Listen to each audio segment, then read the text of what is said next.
Après ses premières productions réalisées entre Brazzaville et Pointe-Noire, respectivement, capitale politique et économique de la République du Congo, Parole d'expert, votre émission, le rendez-vous des intangibles du numérique, dépose ses valises à Bruxelles en Belgique, la capitale de l'Europe. Ici, nous sommes allés à la rencontre des acteurs de l'écosystème numérique européen avec lesquels nous nous sommes entretenus sur une série de questions liées au numérique. Bienvenue dans Parole d'expert.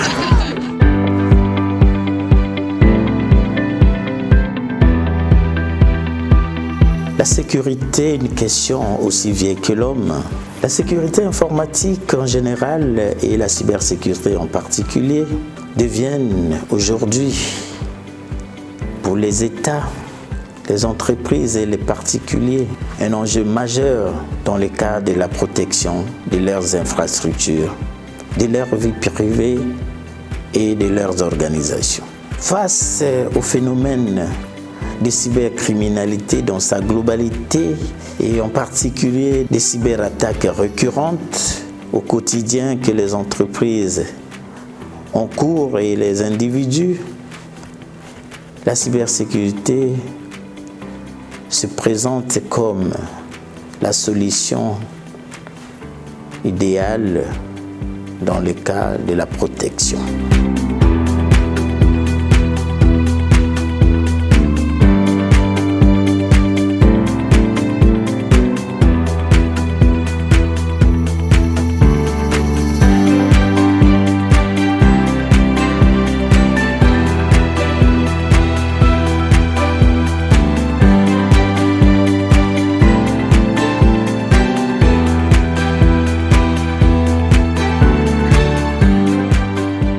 Bonjour mesdames, bonjour messieurs, merci de suivre ce nouveau numéro de Parole d'expert.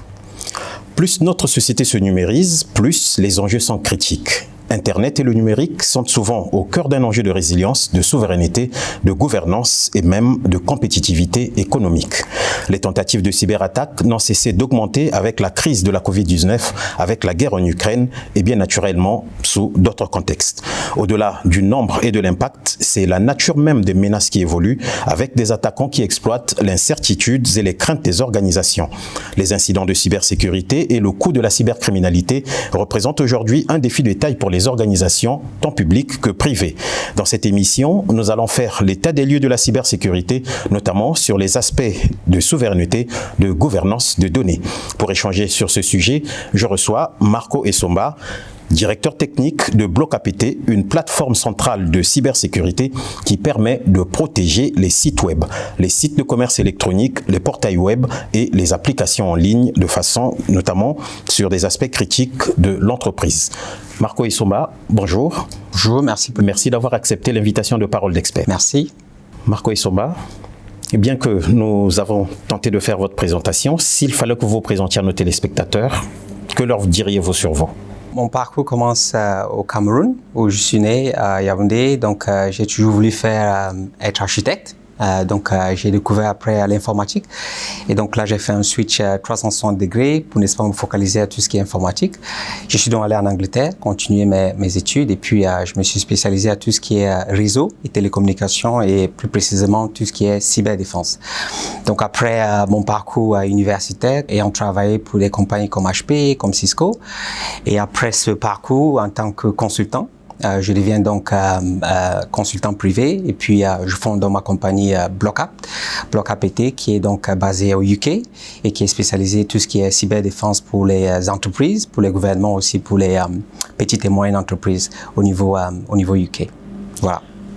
Merci pour cette brève présentation vous concernant et on comprend très bien que votre entreprise est bien inscrite dans le domaine faisant l'objet de notre entretien.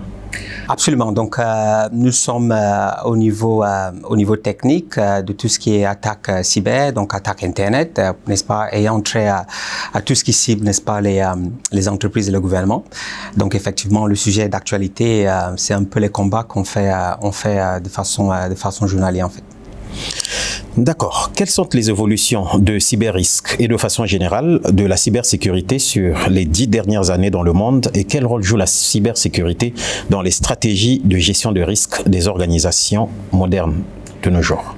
Disons qu'au niveau des 10 dernières années, donc au niveau cyber, on est passé à une étape où le data, n'est-ce pas, le niveau digital devient assez critique que ce soit au niveau personnel, que ce soit au niveau entreprise et gouvernement. Donc, si vous vous rendez compte qu'aujourd'hui, on génère tellement d'informations, tellement de données, même au niveau à titre personnel. Juste pour donner une idée, c'est l'équivalent d'environ plus de 200 millions de CD, n'est-ce pas, qui sont créés par jour au niveau des données. Donc, effectivement, si on parle données, on parle aussi de la cybercriminalité, n'est-ce pas, qui ont trait, n'est-ce pas, poussé à voler ces données. Donc, effectivement, au niveau des 10 dernières années, on passe beaucoup plus à un mode digital, plus avancé, ce qui implique forcément qu'au niveau de la cyber, au niveau de la protection des données, ça devient aussi un point assez critique et important. Voilà. Quelle est à ce jour la plus grande menace qui existe autant pour les États que les organisations et les entreprises, et laquelle est la plus ignorée qui peut devenir très problématique demain? Disons qu'au niveau des attaques et des dangers, donc puisque la cybercriminalité en fait suit les informations. Donc, on stocke de plus en plus de données au niveau, comme je l'ai dit un peu plus tôt, à titre personnel, à titre entreprise, à titre gouvernement. Donc, si vous vous rendez compte peut-être qu'un gouvernement, n'est-ce pas, essaie de digitaliser leur système, disons leur système de revenus, eh bien, ayant stocké ces données dans un serveur central, dans une base de données centrale, et ça attire effectivement, n'est-ce pas, les cybercriminels pour pouvoir, n'est-ce pas, viser ces données pour des raisons assez lucratives et assez criminelles. Donc, c'est un peu ce dont on doit suivre. On suit en fait la donnée, donc parce que la donnée entraîne, n'est-ce pas, tout un écosystème qui est aussi ciblé en fait par les cybercriminels. Voilà. De plus en plus d'entreprises font le choix de l'externalisation de leurs données pour s'affranchir des coûts, notamment de la prise en charge, de la maintenance des infrastructures, pour ne pas dire des équipements s'ils ont disposé chez eux.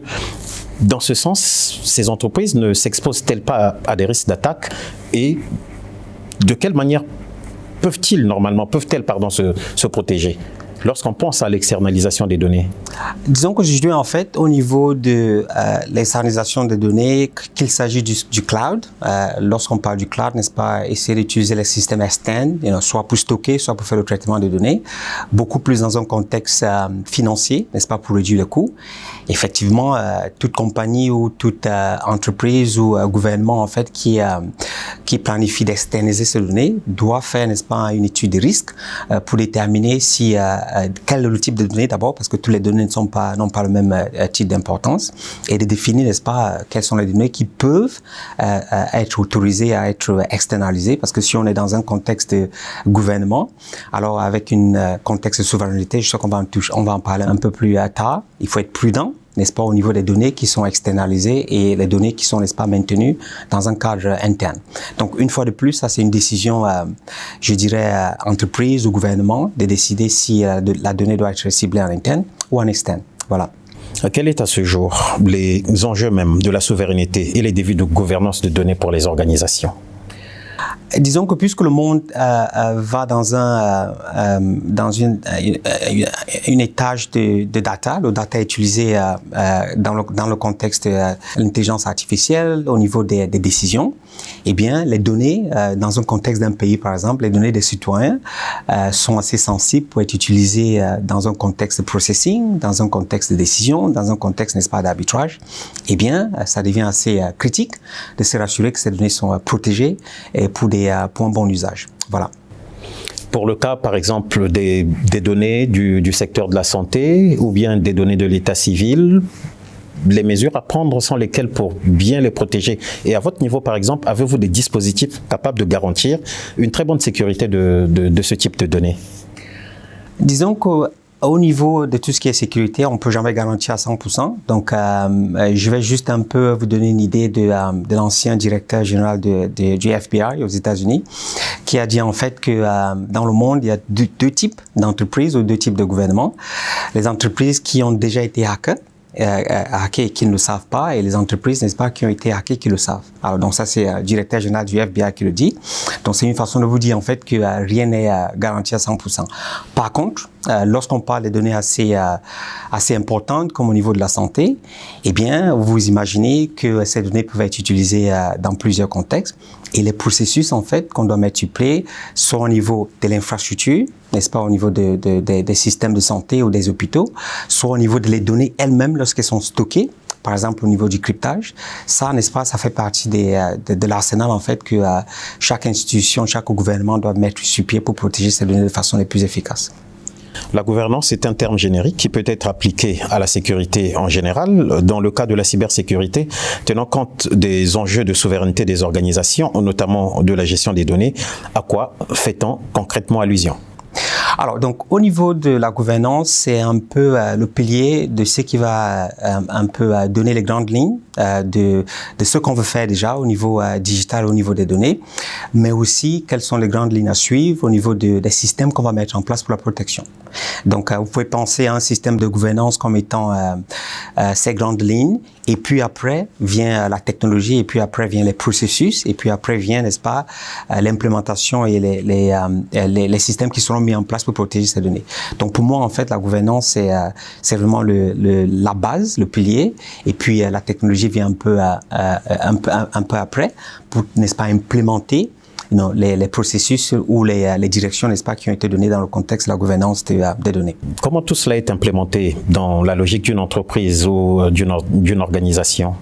Alors donc, en tant qu'ingénieur, donc la première étape, c'est déjà de décider quel type de données dont on a affaire, et aussi de classifier ces données. Donc, il y a des données qui sont, n'est-ce pas, d'un risque un peu plus bas, des données qui sont d'un risque un peu plus élevé. Ayant donc fait cette classification, on peut donc commencer à parler, n'est-ce pas, du processus à mettre en place pour protéger ces données. Donc, comme je l'ai dit un peu plus tôt, toutes les données ne sont pas les mêmes. Et par contre, par cela nécessite, n'est-ce pas, les systèmes de sécurité qui vont, n'est-ce pas, être appliqués en fonction de l'importance des données. Donc, en tant qu'exemple, vous imaginez un système militaire, par exemple, qui peut décider de la vie ou de la mort, n'est-ce pas, des citoyens. Eh bien, n'aura pas le même niveau de sécurité que des données, par exemple, vos photos que vous avez dans vos téléphones ou vous avez peut-être mis dans le cloud. Voilà. Donc, ça, c'est déjà une base qui permet de définir quel type de système, quel type de protection, et au niveau de l'arsenal, en fait, qu'on mettra sur pied pour protéger ces données. Voilà. Et la capacité de ces infrastructures à faire face aux attaques, à faire face aux menaces, est-ce que ces infrastructures qui peuvent nous garantir aujourd'hui une bonne sécurité de nos données sont assez résilientes pour faire face, par exemple, aux attaques du genre DDoS, déni de service? Voilà, donc effectivement, une fois de plus, on revient au niveau du type de système à protéger. On a de la technologie, on a les systèmes, n'est-ce pas, qui sont adéquats à protéger, comme vous avez dit, ce qu'on appelle les DDoS attaques. La question, une fois de plus, c'est à qui est-ce qu'on a affaire? Parce que si je suis un gouvernement, si je suis une entreprise assez haut risque, n'est-ce pas, cette étude de risque, elle, n'est-ce pas, la première étape à faire pour savoir quel est à quel point est-ce on peut se protéger ou à quel point est-ce qu'on peut pousser à la technologie. Donc, une fois de plus, la sécurité, c'est dans un contexte commercial, c'est dans un contexte financier, parce qu'on ne saurait, n'est-ce pas, déployer tous les systèmes du monde, n'est-ce pas, pour protéger des données qui ne sont pas assez importantes. Donc, il faut vraiment faire cette étude pour pouvoir décider quels sont les systèmes appliqués. Donc, c'est pas très technique, donc je reviens un peu dessus parce que, en fin de compte, c'est à qui est-ce qu'on a affaire, quelle est la motivation des personnes, quelles sont les vulnérabilités dont on a affaire au niveau des systèmes, et aussi quelles sont les personnes, parce que n'oubliez pas, on a affaire aux humains, donc on peut mettre tous les systèmes qu'on veut, aussi longtemps qu'on a affaire aux humains, donc on a toujours une faille en fait qu'on doit gérer, pas avec la technologie, mais avec du training aussi, avec de la sensibilité aussi au niveau des usagers. Quel est le lien que nous pouvons faire entre le cyberespace, la cybersécurité et les défis liés à la gouvernance des données pour les organisations?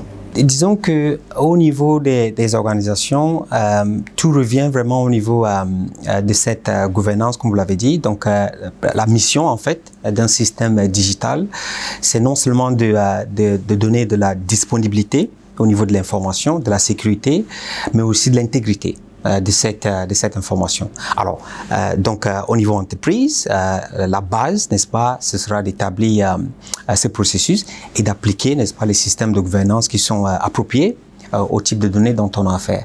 Une fois de plus, je reviens à un système étatique ou un système entreprise. Plus les données sont sensibles, plus le système qu'on va mettre en place, il devra assurer la haute disponibilité, parce que si on a des données qui ne sont pas accessibles, eh bien, on est sécurisé, mais c'est pas accessible. Et si on a des données qui sont accessibles, qui sont pas sécurisées, eh bien, on est aussi. Donc, il faut trouver la balance entre ces trois piliers: disponibilité, intégrité et aussi sécurité, en fait. Voilà. Pendant la période de la Covid-19, la mise en œuvre du télétravail, la réduction de la disponibilité des compétences cyber et la multiplication des consignes à destination des collaborateurs ont-ils constitué des facteurs ayant augmenté l'exposition des entreprises et organisations aux cyberattaques? Et peut-on dire que ça a été une période où les capacités de défense des entreprises ont été affaiblies et peut-être éprouvées?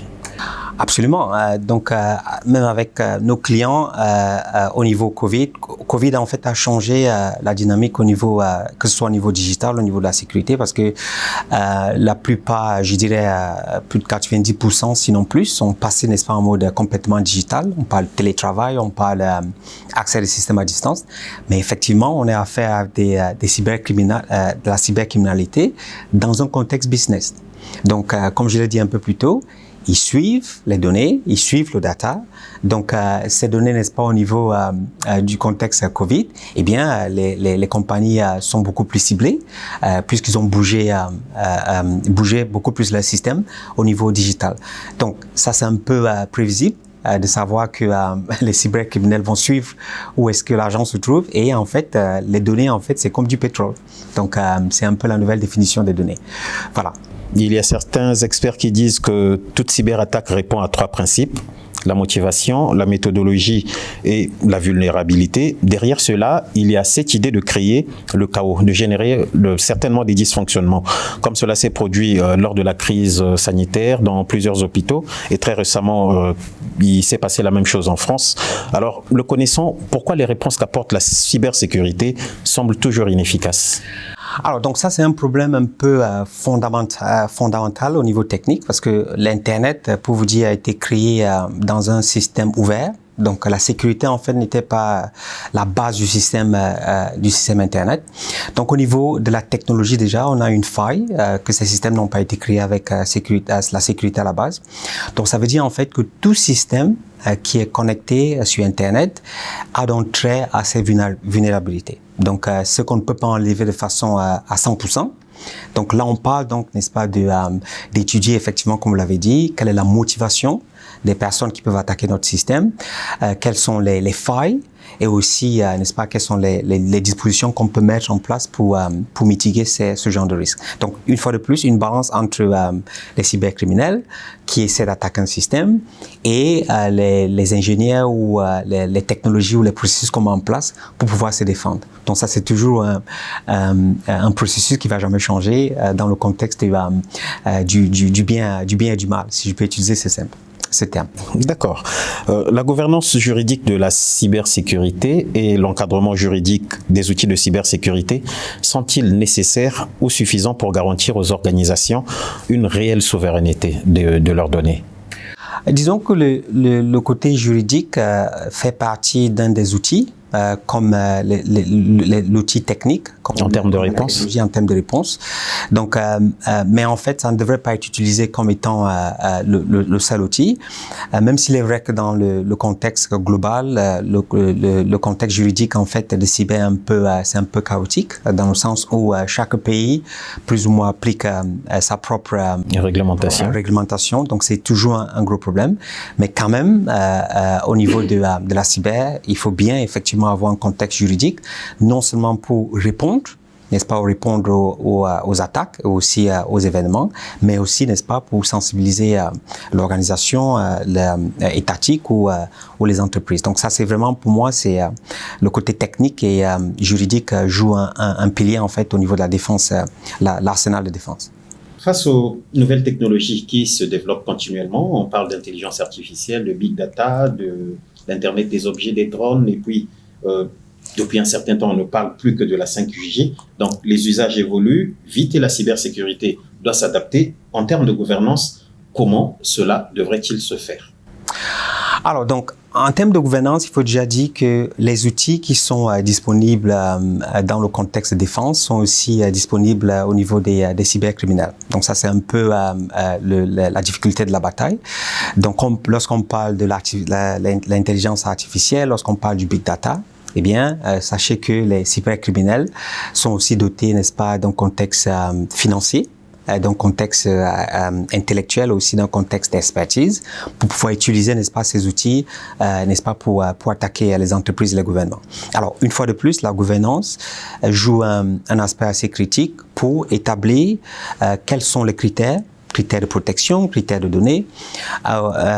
Plus important aussi, quelle est la mission en fait, la mission de l'entreprise, la mission de l'État au niveau, n'est-ce pas, dans le contexte digital. Alors, une fois qu'on a ces bases au niveau de la gouvernance, on peut donc, n'est-ce pas, établir les principes de technologie ou les processus de technologie qui vont permettre à l'entreprise ou au gouvernement de se défendre au niveau des attaques cyber. Voilà. On parle de l'Internet des objets, notamment les objets connectés, comme étant de vrais passoires. Est-ce qu'à votre niveau, par exemple, avec vos clients, ça vous pose des problèmes? Et y a-t-il des garanties aujourd'hui qu'on les utilise avec beaucoup plus de sécurité, en passant, par exemple, par la blockchain, ou bien il y a d'autres techniques qui existent? Alors, donc, les objets connectés posent un problème assez costaud dans le sens où on en a de plus en plus et un peu partout. Alors, la difficulté au niveau technique, c'est que ces objets, généralement, c'est des prix assez abordables et les constructeurs, en fait, parfois n'ont pas, la sécurité n'est pas la première priorité, en fait. Donc ça, c'est toujours un problème, une bataille qui doit cesser de se lancer. Par contre, on peut effectivement avoir des systèmes en place qui peuvent permettre non seulement du monitoring de ces objets, mais aussi le contrôle au niveau des communications et aussi, n'est-ce pas, de renforcer en fait la sécurité qui entoure ces systèmes. Mais il est clair que c'est une bataille même avec nos clients. Juste pour vous donner un exemple, il y a un de nos clients en fait qui ont été hackés en utilisant un objet connecté qui était dans un aquarium. Okay? Donc, ils ont utilisé accès à un aquarium pour, n'est-ce pas, accéder au réseau interne. Et puis de là, donc, l'attaque s'est passée. Donc, vous voyez que ces objets ils sont un peu partout, mais en fait, ils constituent une porte d'entrée assez importante qui, parfois, l'organisation ou l'entreprise, n'est-ce pas, n'est complètement pas au courant. Donc, c'est vraiment un challenge qu'on doit garder un peu une bonne vue dessus, en fait. Voilà. Dernière question, professeur Marco. Internet et l'environnement numérique mondial sont en grande partie contrôlés par des entités privées, en particulier, mais pas uniquement, des entreprises états-uniennes pour la plupart. N'est-ce pas une menace, un risque pour l'intégrité des données des États et des organisations en cas de soustraction frauduleuse? Absolument. Donc, au niveau, si on veut parler d'une souveraineté digitale, donc chaque entité étatique devrait effectivement mettre en place un système qui permet de régir où est-ce que les données sont traitées. Parce que si on a affaire à des compagnies privées, eh bien, ils utilisent des systèmes, des algorithmes privés, n'est-ce pas, pour en bénéficier, parce que bon, ce sont des compagnies à titre de profit. Donc, au niveau de stratégie, les États, les gouvernements doivent mettre en place les systèmes qui permettront, n'est-ce pas, de régir cette souveraineté digitale. Sans souveraineté digitale, à mon avis, c'est un peu, on court le risque, n'est-ce pas, d'être à la merci des entreprises privées qui, en fin de compte, n'est-ce pas, feront ce qui a trait à leur bénéfice, mais pas forcément au bénéfice de la société ou des gouvernements ou d'autres entités étatiques. Voilà. Pour terminer véritablement, la cybersécurité doit-elle être abordée sur l'angle ou l'approche basée sur les risques pour mieux prendre en compte leur complexité? Sous quel angle véritablement on doit aborder la cybersécurité lorsqu'on veut être à l'abri des cyberattaques ou des menaces qui existent? À mon avis, en fait, de mon expérience, la cyber doit être abordée dans un contexte de risque. de risque, un risque personnel, risque entreprise, risque étatique. Et une fois qu'on a, n'est-ce pas, identifié ces risques, on a discuté de ces risques, on peut donc parler effectivement des applications de technologie des systèmes. Donc, en fin de compte, même si on parle cyber, on parle d'un risque qu'on peut qualifier, qu'on peut quantifier, et en fonction de ça, on partit sur des solutions qu'il y en a sur le marché, n'est-ce pas, pour protéger de la façon l'entreprise, le gouvernement, en termes personnels, de la façon la plus efficace dans le contexte cyber. Voilà. Marco Essomba, nous allons vous dire au revoir, mais entre-temps, nous vous donnons peut-être 1 minute pour vous adresser à tous ceux qui nous suivent. Quel message avez-vous à leur endroit en ce qui concerne la sécurité, autant de leurs données que de leurs infrastructures? Vous qui êtes expert dans ce domaine. Le message pour moi, en fait, étant plongé dans le domaine tous les jours, c'est en fait que la cybersécurité, protection des données, c'est d'abord un titre personnel. Donc, chacun d'entre nous, on peut faire le minimum, que ce soit au niveau de nos communications. Il faut crypter. OK? Donc, ça, c'est la première chose. Et aussi, si je pouvais donner un conseil pratique, au niveau de la technologie, eh bien, il faut utiliser ce qu'on appelle multi-factor authentication, où on a la possibilité d'utiliser non seulement un mot de passe, mais aussi un code qui peut être envoyé dans votre téléphone, qui peut être envoyé, n'est-ce pas, par votre email. Double authentification, ce n'est pas une base qui peut réduire plus de 90% les attaques, n'est-ce pas, cyber. Donc voilà, en termes de conseils, donc crypter tout et aussi appliquer ce qu'on appelle la double authentification au niveau de vos communications Internet, par votre téléphone et tout ce qui est digital en fait. Voilà. Marco Essomba, merci d'avoir répondu à nos questions. Ok, merci. Mesdames et messieurs, fin de Parole d'Expert. Merci à tous et à toutes de l'avoir suivi. Au revoir et à la semaine prochaine.